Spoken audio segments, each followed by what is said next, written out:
నీకు క్షమాపణ దొరికిందని నమ్ముతున్నావా? ఓకే, యేసుక్రీస్తే నీ ప్రభు అని నువ్వు ఒప్పుకుంటున్నావా? ఓకే, ఎవరి బలవంతం చేత బాప్తిజం తీసుకుంటున్నారా? లేదు. నీ ఇష్టపూర్వక చెప్పాలి, నీ ఇష్టపూర్వకంగా బాప్తిజం తీసుకుంటున్నావు. సో నూతన జీవితాన్ని ప్రారంభించడానికి ఇష్టపడుతున్నావు. మరి సహోదరి ఇచ్చిన సాక్ష్యాన్ని బట్టి తను స్వతహాగా ఏ బలవంతం లేకుండా తను పాపినని గుర్తెరిగింది. తను మరి నూతన జీవితాన్ని ప్రారంభించడానికి ఇష్టపడుతుంది. అందుకనే మరి సహోదరికి తండ్రి కుమార ఇట్లా పడుతుంది.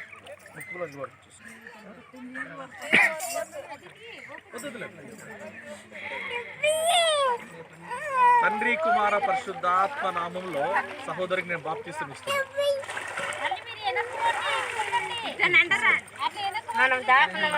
బెడ్షీట్ కప్పేసి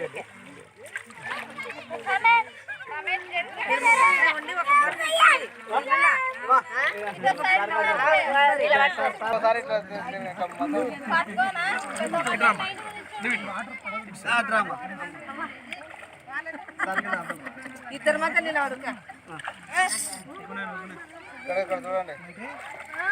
ప్రార్థన చేస్తాను. చిన్న ప్రార్థన. పరిశుద్ధుడా, నమ్మకమైన తండ్రి, ప్రేమ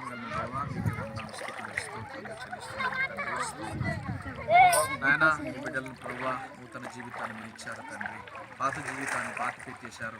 నూతన జీవితాన్ని ప్రారంభించడానికి పరిశుద్ధాత్మడా మీరు తోడుగా ఉండి బిడ్డలు నడిపించమని, బలపరచమని, దీవించి ఆశీర్వదించమని ప్రార్థన చేస్తూ ఈ కార్యక్రమం అంతటి బట్టి మీకే మహిమ చెల్లిస్తూ, ఘనత మహిమ ప్రభావములు మీకే ఆరోపిస్తూ బిడ్డలు మీ చేతులకు అప్పగిస్తూ యేసుక్రీస్తు పరిశుద్ధమైన నామంలో ప్రార్థించి పొంది స్తుతులు మీకే సమర్పిస్తుంటున్నాము తండ్రి.